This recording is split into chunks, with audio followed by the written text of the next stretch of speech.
explain a little bit about what numerology is all about. What needs to be clarified is that I am actually not a numerologist. What I am actually first and foremost is a research scientist. That has always been my training. My father was a mathematician.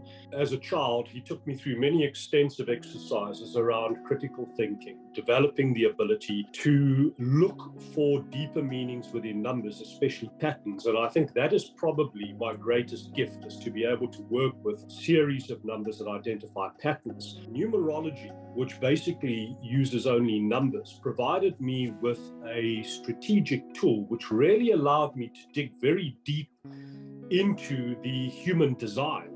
So much so that Suzanne and I, over the last 2 or 3 years, have been writing extensively about what is called an individual's intelligent mathematical blueprint, which I can now absolutely qualify and quantify. And it is, if I may say so, way beyond standard numerology. The work that we are doing is actually looking at the human design, especially from the concept of what I call human futurology. Now, this is a brand new scientific discipline. We view ourselves as futurists, strategic futurists, but working in the human dimension, not in the dimension of IT. We are actually a grand organized design. All the great minds have always said that mathematics is the language of the universe. So if we are an expression of the universe, which we absolutely are, then why would we not have a mathematical design?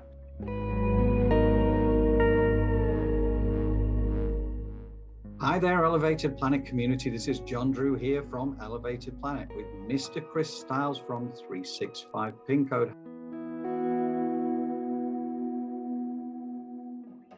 2022, because obviously 22 was one of the key themes for last time, and that brought us to 2022 as well. And the upheaval and the expectations of the challenges that were due to emerge during the course of this year. And that was only a month or so ago. And already we're starting to shape up to see a lot of problems out there. How is this playing out relative to how you see things, Chris? What are the numbers telling us right now? It immediately brings global leaders into play in terms of what, as you said, what's happening with America, with the UK, with the Ukraine, with Russia, and other countries that have already started to make their presence felt. Because we're dealing with so many twos, we're dealing with an overabundance of emotion. In other words, all logic flies out of the window. And on the back of this, everything that the number 2 stands for, cooperation, collaboration, peace, harmony, diplomacy, etc., is not going to be functioning in a positive way, but rather it's going to completely disintegrate. It's going to be a year fraught with terrible challenges.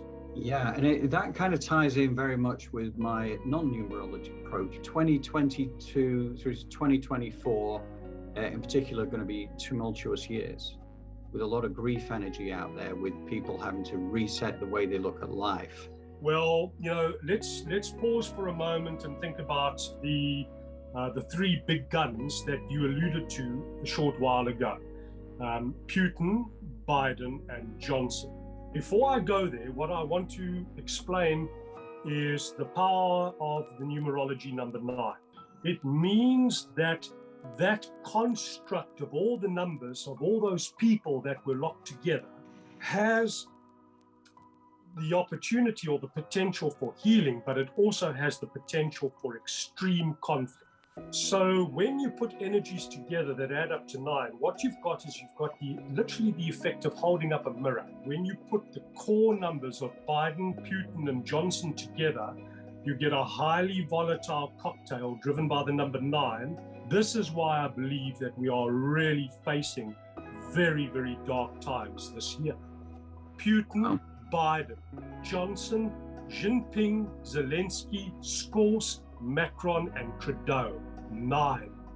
That number 9 is saying blood's going to flow. If all the 2s and the 0 and the 6s and all the global leaders that are locked together and the 9 between them, it's almost like if there is a perfect storm, then this is the perfect storm being presented, fertile opportunity in which to manifest.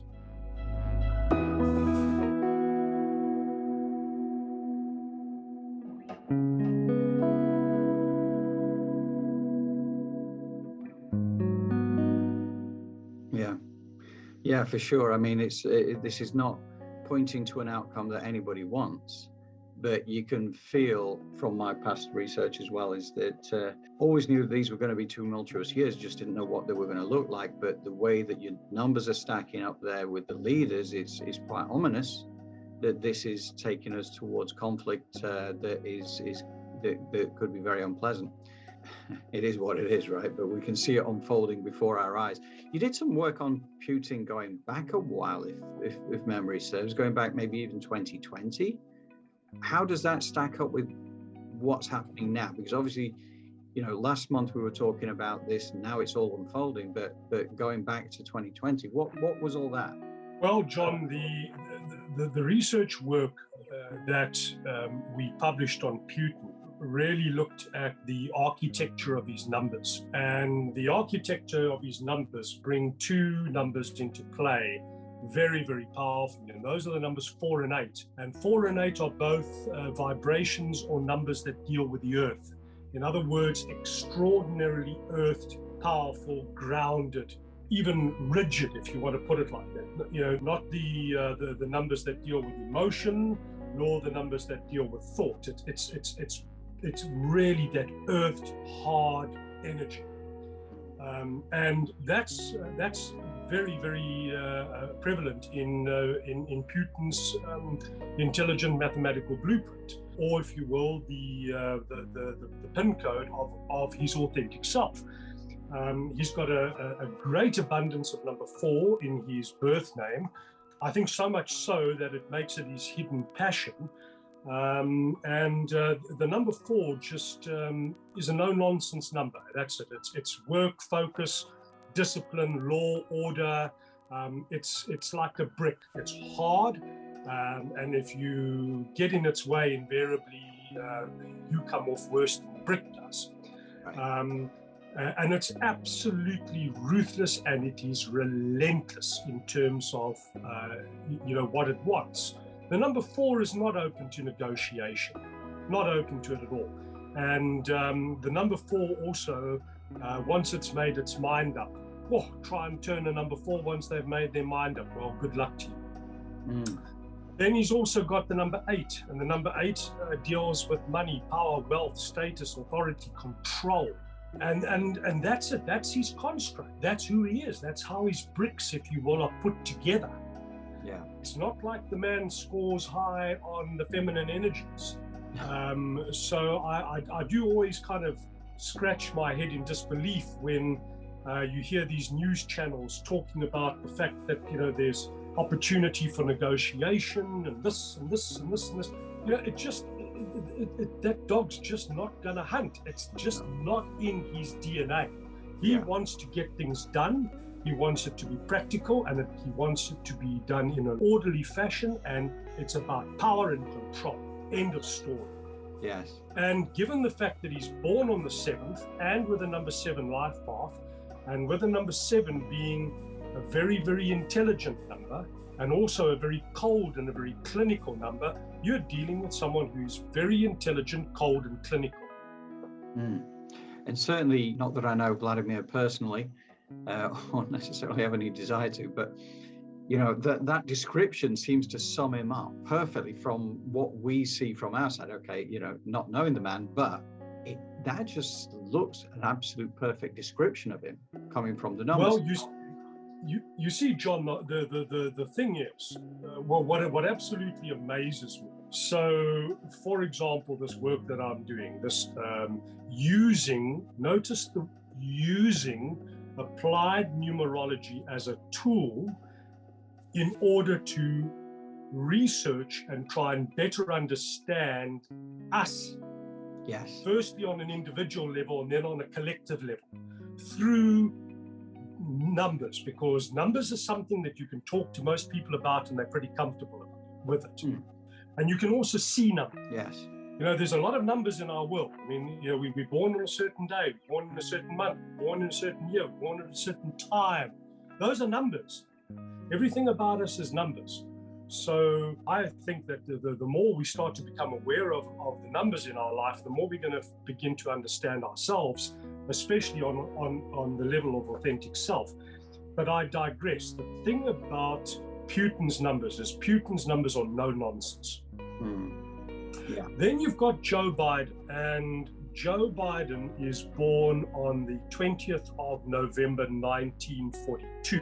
So he's got the 2 energy. Okay, now just think about this year, 2022, 3 2s and a 0. Being born on the 20th, Biden's got the 2 energy in the person. So this year is going to say hello to Joe massively in the personal space. He's got the number 11, which reduces to the number 2 in the family space there as well.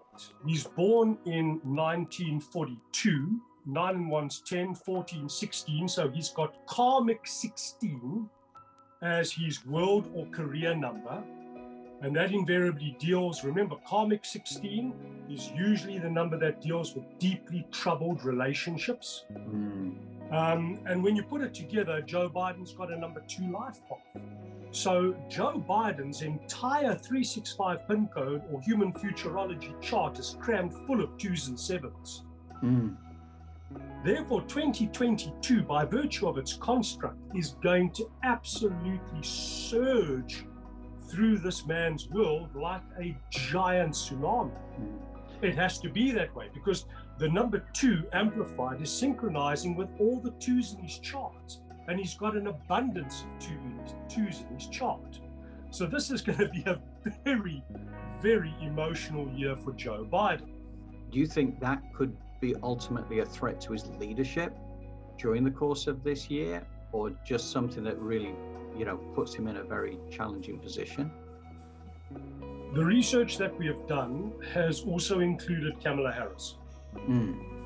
And we have actually published an article which asks the question, will Kamala Harris be the next president? And within that article, using extensive charts and data points, etc., and doing the mathematical modeling exercise of her life, what I can tell you, and you can make whatever conclusions you would like to, and so can your readers, there is a massive, massive new beginning for Kamala Harris next year. Right.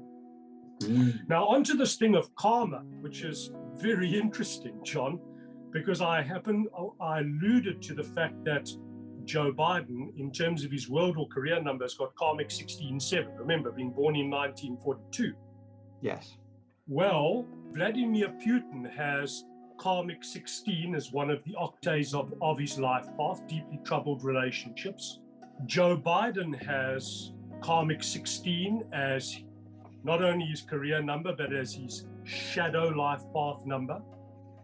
Boris Johnson is born on the 19th, which is another karmic number. The karmic number has been 13, 14, 16, and 19. And the karmic number 19 deals with leadership. The primary lesson there being that a leader's role is to serve and not to enrich himself or herself at the expense of others. Yes. Go figure. We've got Jinping, who's born on the 15th of June. Do the maths. 15-6, June 6. In other words, the number 6 energy of 2022 is going to target him in what you would call the family space and in the personal space, asking massive questions of him there. We've got the German Chancellor, Olaf Scholz, has a number 7 life path, just like Putin. And one of the octaves of his life path is karmic 16. We're dealing with Macron. Emmanuel Macron has a number 3 life path, therefore he's got a number 6 shadow life path. Therefore, 2022 is going to ask massive questions on him on an emotional level in the shadow life path. In other words, that which has been kept invisible in the shadows is going to pop for all to see. And then you've obviously got Justin Trudeau with a number 1 life path, and the number 1 life path is the number of the leader, the natural leader, the inspirational leader. But the problem is that the inspirational leader has also got to work with or watch the egregious ego, and has also got to watch where the number 1 starts to become too hot to handle, and it actually becomes dictatorial. Yes. In other words, my way or the highway. Yes. And do you think that's something that we're seeing some evidence over there in recent times with the states? Well, it's quite interesting talking about the number 1 being a dictatorial energy, my way or the highway, and core to the controversy at the moment have been a whole group of truckers. Connect the dots. This year is going to reveal a lot of stuff. It's going to reveal who and what people are. And it's going to reveal where there's a troubled relationship. It's going to take not a small torch. It's going to literally take a stadium light, and it's going to shine it on that relationship, and it's going to blind everybody, and you're going to be forced to face it. Now, these are troubled relationships, internationally, nationally, regionally, locally. Drill down into between you and another person, and finally the relationships you have with yourself. Right. Yeah. So this is why I believe whoever is out there and writing these platitudes about 2022 being such a marvelous year, I think they need their head ready. And this is sadly, John, where things like numerology and that just develop such a bad name. Because people do the bog basics. 2022, number 6 year, they go and read up on the number 6. Number 6 deals with this. They sit there and think, oh, geez, I can't give my readers more bad news. You know, we've just dealt with 2020 COVID, and 2021 wasn't exactly a great year. I've got to give them some excitement. So 2022 is going to be a great year. And then all they do is they literally regurgitate what has been written around the number 6 in a positive way, without giving the first consideration or even applying a tiny segment of what is between their ears as to the construct of the number 2022, where you have something that is so lopsided in one direction, you are immediately dealing with imbalance. If you're dealing with that imbalance on a universal level, how on earth do you think we're going to have, balance in the world, let alone balance on a much smaller level? And that is where sad traditional numerology, astrology, etc., falls flat in its face, gets a very bad rap, deservedly so, and no longer appeals in any way to the thinking or critically thinking individual, because they say, look, this is a load of rubbish. Right. So whatever genius exists within numbers and analyzing numbers and interrogating numbers and dissecting numbers and understanding the granularity of numbers, and therefore building intelligence and strategies from that, it just flies out the window, because you've got a couple of people out there who write about, the halcyon days of 2022, and it ain't going to be that way. That dog's not going to hunt. No, and it's, I think given the choice, the population would prefer the warm and fuzzy version. However, the reality is going to play out as to whatever the reality is going to play out. And this is going to be fascinating to see, because we're putting this on record early in the year, right? And it's not just about this year, it's about the year after and the year after that.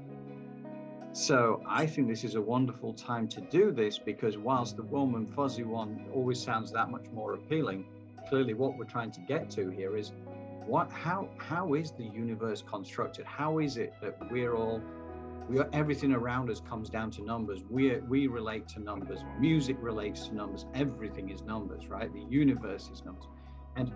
And to be able to narrow that down to the level that I believe you have, right? I mean, I've seen this firsthand. I've experienced it firsthand, and I think what you do is genius, right? But thank you. This is a great opportunity to test out the theory, and it's not like you're trying to be the guru explaining exactly everything's we're going to have in detail, but we're talking about the energy that's out there, correct? Yeah. And John, first and foremost, I'm extraordinarily curious. And having trained as a scientist, I understand the importance of lots and lots and lots of data to be able to then thoroughly interrogate the data so that you can really understand whether you're seeing real trends or whether you're seeing hogwash. Yes. And the more data you've got and the more accurately it has been collected, the more you can genuinely interrogate it and see, hold on a moment, what's emerging here is really valuable. Now, like for example, analyzing 10,000 data points gives you far, far, far greater richness, if you will, around the intelligence of the data than it does analyzing 10. Yeah. But the thing about this year, and I come back to this, is we are dealing with relationships. We're dealing with responsibility. So let's start by saying, John, what does John need to know or have revealed to him on a personal level in terms of relationships, responsibility, family, matters of the heart, community, loyalty? Okay? Boom. Now we go one level up. What does John need to know about everything that I've just discussed in terms of his relationship with the person closest to him? Lover, fiance, wife, whatever it is. Now we go one level up. What does John need to know about his relationship? Again, just duality, two people, business, partners, etc. Then, what does John need to know about John and maybe a team that he's part of? Then, your area, and so we go. So the thing is, let us pause for a moment and think about the message that Sir David Attenborough has been sending out over and over and over and over again through his Blue Planet series, etc., where he's been saying we are actively destroying the earth. Yes. Now, we is our relationship. In other words, humans. So this is where there's Chris in the environment and there's humans in the environment, the species. This is the year, given the fact that it's 2022 and it's all about relationships and responsibility. We as humanity this year are going to have the most shocking things revealed to us in terms of how we have engaged with our world in terms of the relationship and the responsibility. Why? Because that is how the natural flow of the universe works. This is just the timeline of the universe delivering an intersection or a moment or whatever it is where the whole of humanity is going to be asked to take account for their relationship with the environment, etc., etc., etc. Now that's as you're moving higher up the pyramid. The very bottom of the pyramid is if you will, your relationship with yourself, and then you work up, and then you go into these higher realms. And this is why I genuinely believe that this is a year when the most shocking things are going to happen to all of us in order to, if you will, create phenomenal revelations in our lives for us to be able to connect the dots as to what we have been doing is not okay. It's not okay on an individual level. It's not okay on a group level. It's not okay on a national level. It's not okay on an international level. It's not okay on a political level. And the thing is, and it leads into 2023, where, again, I have a very, very strong premonition that by virtue of what happens this year, when we get to the end of 2022, humanity as a collective is going to be in such a desperate place trying to connect the dots that they will go into 2023, which is the number 7 year, which is the year of thought, leadership, of reflection, introspection. Are you with me? All of these things. And the whole thing about the number 7 is it searches for truths. Yes. So the whole of humanity going into 2023 will be searching for new truths which they can work with going forward. And that then brings us into 2024, which is the number 8 of the cycle, 2025, which is the end of the cycle, and then 2026, which is the beginning, the number 1 of the next cycle of 9. So when earlier you mentioned, in the run-up, and again, John, I come back to the fact that I just honestly, inherently believe that this cycle, we're in a dark cycle. Yes. We're in a dark cycle of 9. It started in 2017, and it's going to go through to 2025, and we're going to experience the most shocking and the most hideous things. And hello, we've already had coronavirus, and that wasn't bad enough. Yeah. And I feel that I feel it. I feel that there are things that are going to happen now. And an interesting thought came to mind as you were explaining this, because we know that in terms of the abuse to Gaia, Mother Earth, over the last few decades in particular, everything's equilibrium and balance, right? Everything's cause and effect. And spot on. However far the pendulum swings in one direction, it has to swing back an equal and opposite to counterbalance, correct? So you've got it, John. So when we think about the disharmony that's being created on the planet through, our man's abuse, through nuclear testing, through the burning of the Amazon rainforest, all those things, the pendulum is now way over here. This is non-sustainable. The whole principle of life on the planet is about our ability to harmonize and balance with the world around us, like the ancients used to do as a matter of course, right? There was so much ancient wisdom that is long forgotten because now we're all about us. Humankind, mankind as a species, is like we believe we have a divine right to do exactly what we want. It's got nothing to do with balance. Well, it has everything to do with balance. That pendulum is way over there. We're waiting for something relatively cataclysmic to come along. And that could well be, to my mind, I wasn't necessarily thinking military conflict when I was looking at this and thinking about 2022, 23, 24 as being really, really life-changing. I was thinking more Mother Nature coming back at us to say, okay, right now we have to get equilibrium back, therefore we have to go all the way over here. But it could be all these things manifesting together, which is why we need to have a rethink on reality. John, number 7 is the number that synchronizes with nature. So therefore, just think about what you've just said and think about 2023.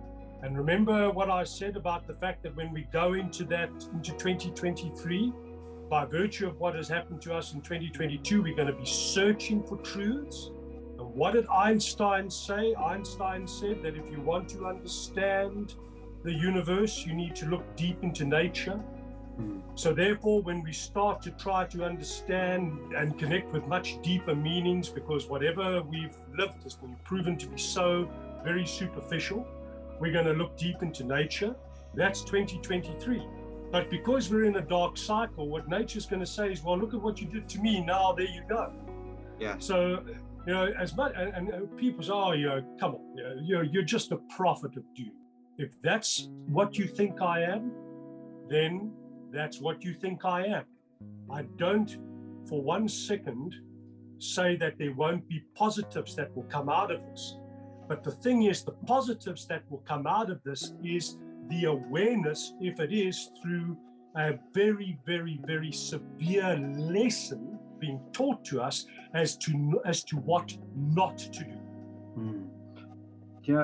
Just one thing that really has also crossed my mind, and this sparked off from something that was said recently between you and I, but comes back to Nostradamus. So he was putting together a lot of predictions for the future. Everything was written into quatrains because he had to be careful with the Inquisition going on at the time. He had to disguise the messages that he was putting out there, which has caused much confusion over the years.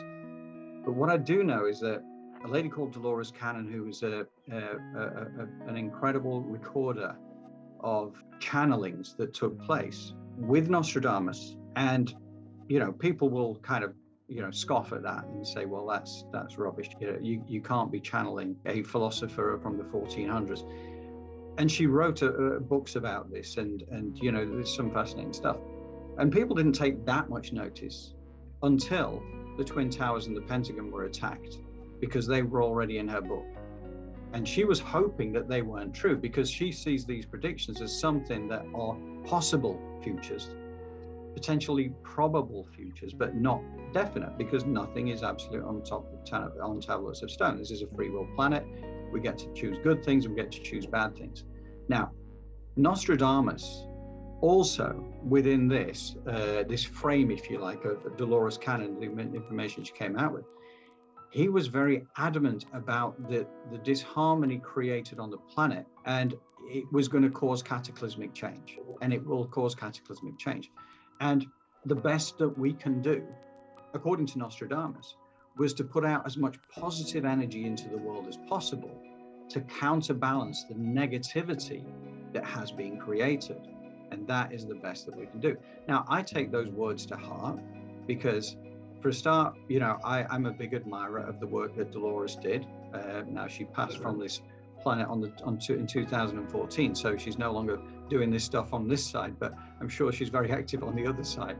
But I look at that and I think that, you know, the stuff that we're talking about here, listening to what Nostradamus had to say on this very subject, admittedly, you know, this is more recent channelings, but I think that you can see this pendulum that's being way over here is about to swing back. And, you know, I'm a big admirer of your work, Chris. I come to see through personal evidence of what the work you've done for me and for Jole and for the business, there's so much in this. But this is not just this, but this is also what Jole and I were talking about when she was doing some work, meditation work, and she came back with some things which absolutely align with everything we're talking about here, where things are going to start to be uncovered about certain energies that have been misused within the planet that are really causing massive disruption within the planet Earth itself, but we don't see it yet. But it will come to pass, and we will see it, and we will start to say, oh, we had no idea